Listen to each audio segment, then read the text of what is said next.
அன்னைக்கு ஒரு நாள் கைலாசபுரங்கிற ஒரு கிராமத்துக்கு ரெண்டு பெண்கள் ட்ரெயினில் வந்துட்டு இருந்தாங்க. வர்ற வழியிலேயே நல்லா ஃப்ரெண்ட்ஸ் ஆயிட்டாங்க. அக்கா, உங்க பேர் என்ன? எங்க இருந்து வரீங்க நீங்க? இதுக்கு முன்னாடி எந்த ஊர்ல இருந்தீங்க? இப்ப என்ன விஷயமா கைலாசபுரத்துக்கு வரீங்க? என் பேர் சீதாம்மா. நான் பக்கத்து ஊரில் இருக்கேன். இப்போ என் தம்பியை பார்க்க இங்கே வந்தேன். 3வது தெருவில் 4வது வீடாக இருக்குமே ஒரு பையன் வீடு தெரியுமாம்மா, பால்காரன். அவன் தான் என் தம்பிம்மா. சரிக்கா, அப்படியே உங்க தம்பியை பார்த்துட்டு ஒரு நாள் எங்க வீட்டுக்கும் வாங்க, சரிங்களா? இப்போ நான் கொஞ்சம் ரெஸ்ட் ரூம் போகணும். இந்த குழந்தைய மட்டும் கொஞ்சம் பார்த்துக்கிறீங்களா? உங்களை நம்பிதாங்க்கா விடுறேன், வேற யாருக்கும் நான் விட்டதில்லை. கொஞ்சம் பார்த்துக்கோங்க. இப்போ போயிட்டு இப்போ ஓடி வந்துடுறேன்.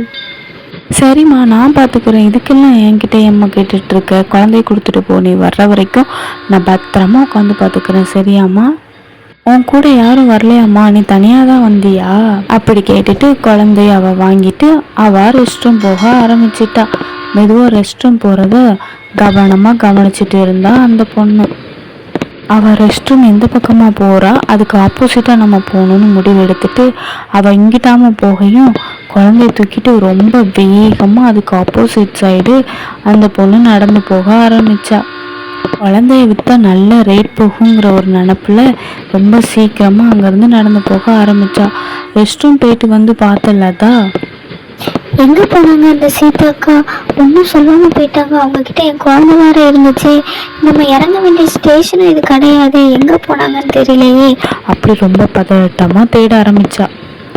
பார்த்தா அதுக்கு முந்தின ஸ்டாப்லேயே காட்டுக்குள்ளே அந்த சீதாங்கிற பொண்ணு தான் குழந்தையோட ரொம்ப வேகமாக நடந்து போகிறத பார்த்தா. அதை பார்த்துட்டு பின்னாடியே லதாவும் வேகமாக அந்த பொண்ணை துரத்த ஓடி வந்தா. யாராச்சும் என் குழந்தைய காப்பாத்துங்க, யாராச்சும் என் குழந்தைய காப்பாத்துங்க. அந்த பொண்ணு என் குழந்தைய எடுத்துட்டு வேகமா போறா. யாராச்சும் என் குழந்தைய காப்பாத்துங்க, தயவு செய்து காப்பாத்துங்க என் குழந்தைய ப்ளீஸ். தயவு செய்து என் குழந்தைய என்கிட்ட வாங்கித்தாங்களேன் ப்ளீஸ். யாராச்சும் வாங்கித்தாங்களேன். அது என்னோட குழந்தை. அதுக்காக நீங்க என்ன கேட்டாலும் நான் தரேன். நீங்க என்ன சொன்னாலும் நான் பண்றேன். அப்படியே கத்திக்கிட்டு லதா பின்னாடியே போனான். பக்கத்தில் உள்ள கிராமத்தில் உள்ள எல்லாரும் சேர்ந்து அந்த மரத்து கீழே உட்காந்து பேசிட்டு இருந்தாங்க. அங்கே போனால் நியாயம் கிடைக்கும்னு நினச்சி லதாவும் சீதாவும் அங்கே போகலான்னு முடிவு எடுத்தாங்க. அங்கே உள்ள பெரியவர் எல்லார்கிட்டையும் நல்ல தன்மையாக பன்மையாக பேசிட்டு இருந்தாங்க. அப்போ லதாவும் சீதாவும் ரொம்ப வேகமாக அந்த பெரியவர்கிட்ட போய் இது என்னோட குழந்தை, இது என்னோட குழந்தைன்னு 2 பேரும் சண்டை போட ஆரம்பித்தாங்க.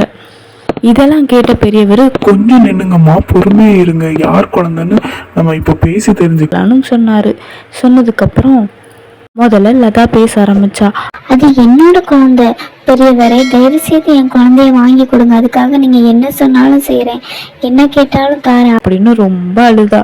அதுக்கப்புறம் பெரியவர் உன்னோட குழந்தைன்னு எப்படி நம்புறதுமா? நீ பாட்டுக்கு என்னோட குழந்தைன்னு சொல்ற, குழந்தை அந்த பொண்ணு கையில எல்லாம் இருக்கு அப்படின்னு பெரியவர் ரொம்ப அழகான ஒரு கேள்வியை கேட்டாங்க. அதெல்லாம் குழந்தைய என்கிட்ட தான், அதுக்கப்புறம் நான் ஒரு நல்ல முடிவை பார்த்து சொல்றேன், சரிங்களா? உங்க 2 பேத்துக்கும் ஒரு நல்ல போட்டி வைக்கேன். அதுல யார் ஜெயிக்கீங்களோ அவங்களுக்கு இந்த குழந்தை, சரிங்களா? அதுக்கு சீதா, போட்டிலாம் எதுக்கு? யார் ஜெயிக்காங்களோ அவங்களுக்கு குழந்தைய கொடுத்துட வேண்டியதானே. அதுக்கு லதா, அது என்னோட குழந்தைங்க, தயவு செய்து என்கிட்ட கொடுத்துருங்கன்னு பெரியவர்கிட்ட ரொம்ப கதறி அழுதா. நான் கேட்ட பெரியவர், இருமா, 2 பேரும் என் குழந்தைன்னு சண்டை போடுறீங்க, குழந்தைய 2ஆ பிரிச்சு 2 பேருக்கும் தாரேன். இல்லையா, அப்படி மட்டும் பண்ணிடாதீங்க. என் குழந்தை எங்க இருந்தாலும் நல்ல நிம்மதியா சந்தோஷமா இருக்கட்டும், அது அவகிட்டயே இருக்கட்டும் அப்படின்னு லதா சொன்னா. லதா சொன்னதை புரிஞ்சுக்கிட்ட பெரியவர் இது லதாவோட குழந்தைன்னு திருப்பி சொன்னாங்க. இப்படி ஸ்டோரிஸ் உங்களுக்கு கேட்கணும்னா இந்த பெஸ்ட் ஸ்டோரி டைம் தமிழை கிளிக் பண்ணிக்கோங்க.